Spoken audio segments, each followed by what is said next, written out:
Israel इस वक्त अपने वजूद को बचाने के लिए ईरान जंग से दूर भाग रहा है।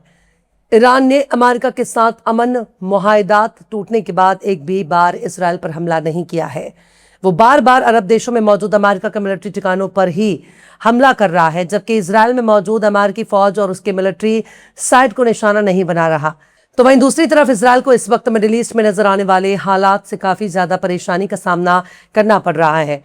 वो इस बात से काफी ज्यादा परेशान है कि अमेरिका के जहाज उसके एयरपोर्ट पर खड़े हैं और ईरान के पलटवार के दौरान कहीं अमेरिका के चक्कर में इजराइल न फंस जाए, कहीं अमेरिका के चक्कर में इजराइल को भारी कीमत न चुकानी पड़े, कहीं अमेरिका के मदद करते करते खुद उसे ही खतरे का सामना ना करना पड़े। सलाम, नमस्ते, सत श्री अकाल। मैं हूं आपके साथ हर्षिता मिश्रा और आप देख रहे हैं टाइम्स मेल।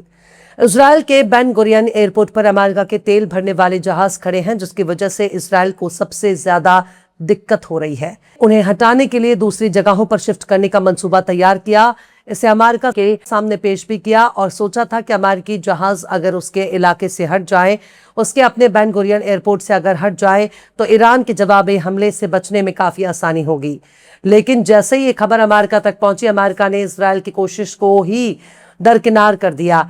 उसने सीधे सीधे कह दिया कि अमेरिका की ज़रूरतों के मुताबिक जिन जगहों पर इजराइल उन्हें शिफ्ट करना चाहता है, जिन जगहों पर अमेरिकी प्रॉपर्टी को ट्रांसफ़र करना चाहता है, वो जगह उसकी ज़रूरतों के मुताबिक काफ़ी कम है, उसकी ज़रूरतों को पूरा नहीं करती। लिहाजा बेन गुरियन एयरपोर्ट खाली करने का कोई सवाल ही पैदा नहीं होता। इजराइल के बेन गुरियन एयरपोर्ट पर ही अपने ऑयल रिफ्यूलिंग जहाज़ों को तैनात कर रखा है, जिनको हटाने की फिलहाल कोई गुंजाइश नज़र नहीं आ रही है, क्योंकि अमेरिका ने इजराइल को ठेंगा दिखा दिया है। इजरायली अखबार द जेरूसलम पोस्ट ने बताया कि पार्किंग की दिक्कत जारी रहने की वजह से अमेरिका ने बेन गुरियन एयरपोर्ट से मिलिट्री जहाज़ों को ट्रांसफ़र करने की इजरायली प्लानिंग को खारिज कर दिया है। इजराइल के ट्रांसपोर्ट मिनिस्टर ने बुध को ऐलान किया है कि इजराइल एयरपोर्ट अथॉरिटी के जरिए ये कहे जाने के बाद कि हवाई अड्डे के रेगुलर इस्तेमाल से कमर्शियल ऑपरेशन को ऑपरेट करने में काफ़ी मुश्किलों का सामना करना पड़ सकता है। अमेरिका की प्रॉपर्टी को दूसरी जगहों पर ट्रांसफ़र करने के हल निकाले गए हैं, पर बात कुछ और नज़र आ रही है, क्योंकि अमेरिकी मिलिट्री सूत्रों ने जुमेरात को कहा है कि इजराइल ने जिन दूसरी जगहों पर अमेरिकी प्रॉपर्टी को ट्रांसफर करने का मुतबादिल पेश किया है, वो अमेरिकी फौज की ज़रूरतों को पूरा करने के लिए नाकाफ़ी है। अब इस मामले में इजराइल के डिफेंस मिनिस्टर इजराइल काट्स और वजीर आजम बेंजामिन नेतन्याहू की सीधी तौर पर बातचीत किए जाने की उम्मीद जताई जा रही है। वहीं अमेरिका के जरिए बेन गुरियन एयरपोर्ट के इस्तेमाल की मांग इस वजह से पैदा हो गई है क्योंकि अमेरिकी फौज को मिडिल ईस्ट में सबसे खराब हालात का सामना करने के लिए तैयार रहना होगा। उसे डर है कि अगर ईरान ने अपने जवाबी हमले तेज किए तो मिडिल ईस्ट में उसकी फौज को सबसे ज़्यादा नुकसान होगा, उसके जहाज़ों को भी काफ़ी ज़्यादा नुकसान होगा। लिहाजा उसने अपनी ज़्यादातर प्रॉपर्टी को इजराइल में ट्रांसफ़र करना शुरू कर दिया। इससे इजराइल को घबराहट हो रही है क्योंकि जवाबी हमले इजराइल पर हो सकते हैं, क्योंकि इन्हीं अमेरिकी प्रॉपर्टी का हवाला देकर ईरान बहुत आसानी से इजराइल को निशाना बना सकता है। लिहाजा इजराइल बिल्कुल भी खुद को इस जंग में फंसाना नहीं चाहता। उसकी यही मंशा है कि जो भी जंग लड़ना है वो अमेरिका लड़े, जो भी जान गंवानी है वो अमेरिकी फौजी अपनी जान गंवाएं। इसमें वो सीधे तौर पर नहीं फंसना चाहता। लिहाजा अभी तक उसने अमेरिका के साथ मिलकर एक भी मिलिट्री ऑपरेशन नहीं किया, वरना हर बार अमेरिका के साथ मिलकर मिलिट्री ऑपरेशन अंजाम देने वाला इजराइल इतना खामोश नहीं बैठता। अमेरिका की फौज इजराइल को लॉजिस्टिक सपोर्ट के लिए इस्तेमाल करना चाहती है। फौज की तैनाती कम करते हुए समझौते के बावजूद अमेरिकी फौज अब बेन गुरियन एयरपोर्ट पर बने रहने पर जोर दे रही है। वो ईरान के साथ खतरनाक हालात के पेश नज़र अपनी मौजूदगी बढ़ाने की गुजारिश कर रही है। इस मामले को सीनियर नेताओं के सामने भी रखा गया है, पर अमेरिका ने इजराइल की बातों को ही दरकिनार कर दिया है और चुपचाप वहीं खूंटा गाड़ कर बैठ गया है। वो बेन गुरियन एयरपोर्ट को मिलिट्री अड्डे में तब्दील कर चुका है, जो इजराइल के लिए बड़ी ही खतरनाक साबित हो जाएगा। इस हालात पर नजर रखने वाले एक सीनियर अमेरिकी मिलिट्री सूत्र ने बताया कि अमेरिकी फौज के डेलीगेशन ने आईडीएफ की प्लानिंग डायरेक्टर को वाज़ेह कर दिया है, उन्हें दिए गए मुतबादिल ज़रूरत के मुताबिक काफ़ी नहीं है। यानी इजराइल अमेरिका के सामने जो ऑप्शन रख रहा है वो अमेरिकी फौज के लिए बहुत कम है, यानी ऊँट के मुंह में जीरा के जैसा। जेरूसलम पोस्ट ने सूत्रों के हवाले से बताया कि जेरूसलम इजराइल ने जिन जिन जगहों पर अमेरिकी जहाज़ों को ट्रांसफ़र करने का प्लान किया था वो बहुत भीड़ भाड़ वाला इलाका है और पेंटागन की सिक्योरिटी और ऑपरेशन को पूरा नहीं करते। इससे जहाज़ों के लिए मौके पर पूरी तरह से तैयार रहना मुश्किल हो जाएगा। लिहाजा अमेरिका के मिलिट्री डेलीगेशन ने वाज़ेह कर दिया कि उन्हें बेन गुरियन हवाई अड्डे पर ही रहना होगा। यानी जो अमेरिका इजराइल के कठपुतली के तौर पर काम करता है वो इस वक्त इजराइल में खूंटा गाड़ कर बैठ गया है और हिलने के लिए तैयार नहीं है। यहां तक कि वो अमेरिकी जहाजों को हटाना भी चाहता है, पर अमेरिका हटने के लिए तैयार नहीं है।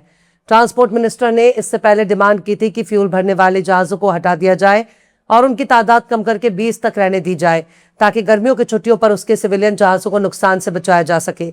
इसराइल के अंदरूनी हालात पर अगर गौर किया जाए तो जेरूसलम पोस्ट ने बताया कि आईडीएफ ने बाकायदा आईडीएफ के चीफ हार्जी हलेवी की हिमायत से जहाजों को नेगेव में एयर फोर्सेस के ठिकानों पर ट्रांसफर करने पर ऐतराज किया था।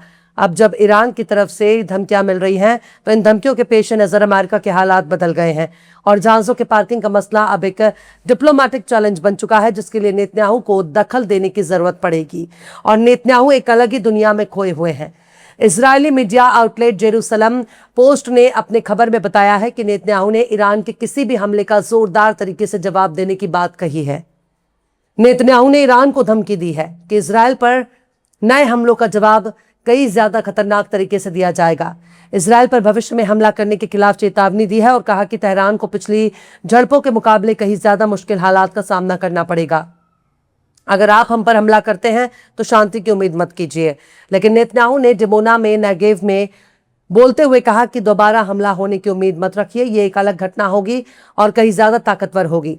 नेतन्याहू ने लबनान में हिजबुल्लाह के साथ चल रही जंग का भी जिक्र किया और कहा कि हिजबुल्लाह के पास अब जंग की शुरुआत में मौजूद मिसाइलों का सिर्फ 7-8% ही स्टॉक बचा है। वहीं जेरूसलम पोस्ट को आईडीएफ के सूत्रों ने बुधवार को बताया कि अमेरिका के जरिए इजरायल पर वापसी के लिए दबाव बनाया जा रहा है, लेकिन इस दबाव डालने से पहले आईडीएफ आने वाले साउथ लबनान के गांव में हिजबुल्लाह के ढांचों को पूरी तरह से खत्म करने के लिए तेजी से काम कर रहा है।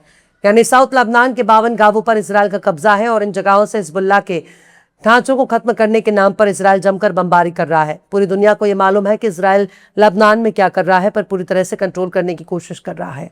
इस बात की गुंजाइश बढ़ गई है कि इजरायल मुकम्मल तौर पर कब्जे वाले इलाकों को छोड़कर पीछे नहीं हटेगा, क्योंकि जब लबनान की हुकूमत ने इजरायल के कब्जे को जायज ठहरा दिया है तो पीछे हटने का सवाल ही नहीं। भले ही इजरायल के अखबार कुछ भी लिख रहे हो, पर उनके लिखने से क्या होता है, वही होगा जो अमेरिका और इजरायल चाहेंगे।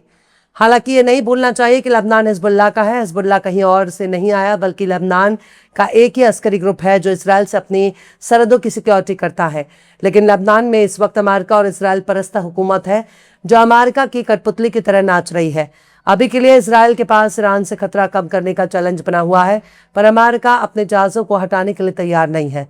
आने वाला वक्त बता देगा कि ऊंट किस करवट बैठने वाला है। फिलहाल इस खबर में बस इतना ही।